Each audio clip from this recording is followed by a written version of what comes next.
Welcome to my sequel, Spiegelman's Mouse, number 2, a survivalist tale. This is where it goes ahead and tells that the father, and here my troubles began. Well, there's of course a lot to really talk about Mouse 2. Mouse 2 itself, it's just a continuation of Mouse 1.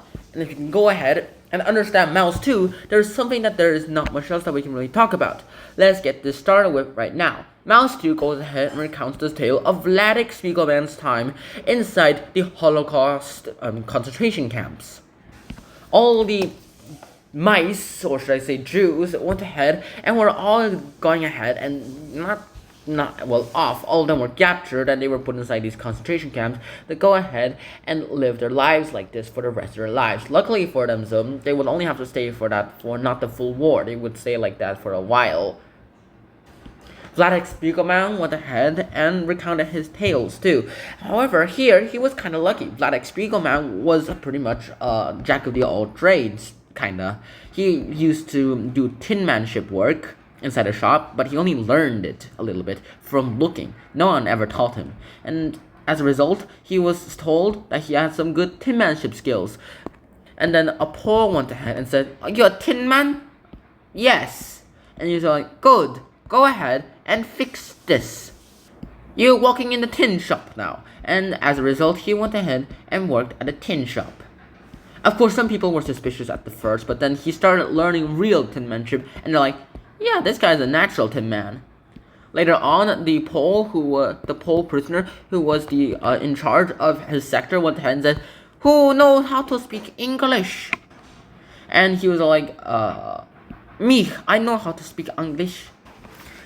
And in the end, of course, there's so much else that we can really still talk about too.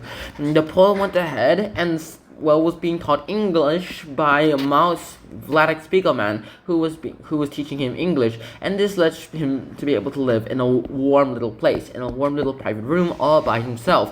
This is where they go ahead and learn English. Not much else we can really learn about this, but then again, there is not much else that we can really say about this as well too. All the concentration camps were all pretty much prejudiced too. Even the Jews were sort of prejudiced, according to Vladek Spiegelman. Vladek Spiegelman was prejudiced against the communists. Obviously, that was okay for the Hitlers. Little Gestapo Nazis. They hated communists too. Honestly, so there is so much humor inside this book as well too. I liked the part about Mouse going ahead and telling us about the expressions of how people were doing. But Vladek Spiegelman was able to go and survive the war by going ahead and telling other people that he was also a shoemaker. And he could repair shoes really well. And his Pole, the guy who was teaching him English, was like, "Hey, alright, you said you're a shoemaker? Fix this." And as a result, he went ahead and fixed it, and it looked like brand new. Couldn't even see the stitches. And he was like, "You are even better than our old shoeman. Okay, you're the new shoemaker." The German officials came too, and they would rather have Vladek fix their shoes because they looked more handmade and readier and way more brand new than just send them to the big shop, which didn't really care if they looked brand new or not. And he was all like, "Alright, fix this shoe. It has a really big bad rip." It's like, "Oh man, it has a pretty big bad rip.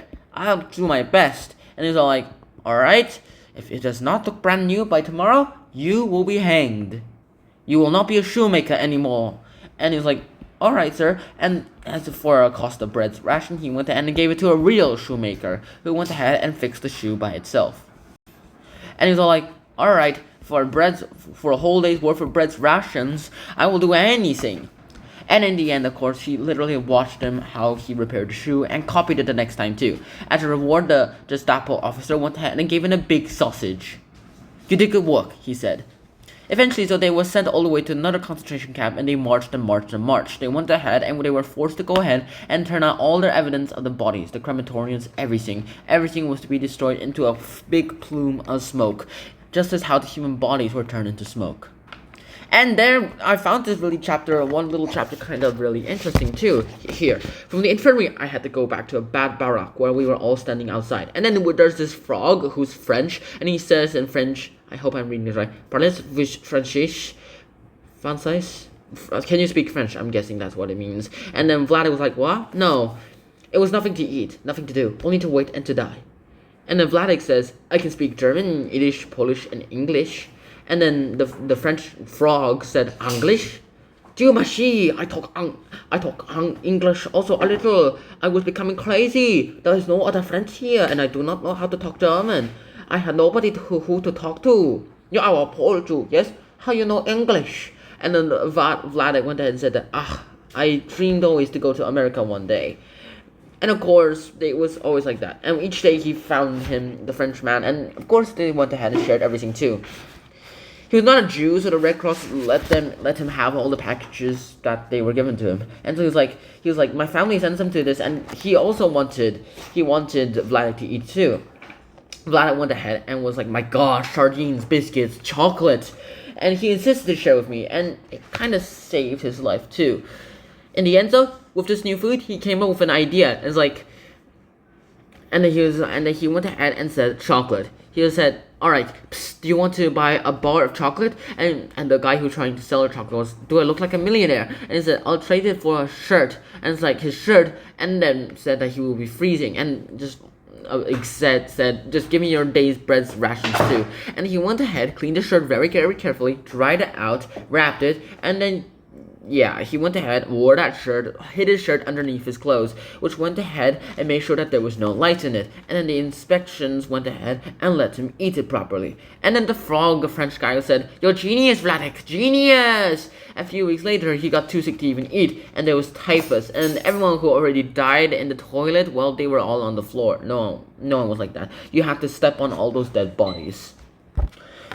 Poland itself was a really, really big, nasty place, no pun intended. And in the end, when Art Spiegelman's father, Vladek Spiegelman, was able to survive and come out of all that alive, it was kind of a big surprise to him too. What you learn from MAUS 2 is not just the troubles too. It teaches you about how to survive some ordeal, how it's good to always have a few skills so that you can always use them whenever necessary. Always ask for something, because people are not just going to go ahead and give them to you. People are not just going to go ahead and look out for new talents. You have to ask for something. And if you do look like something like that, well then you will be recommended to other people. And in the end, there's so much else that we can really go ahead and talk about.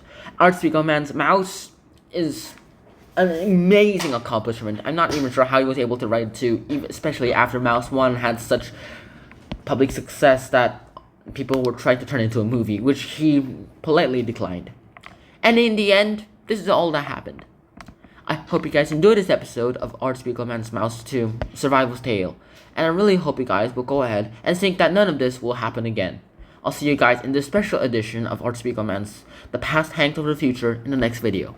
Bye bye!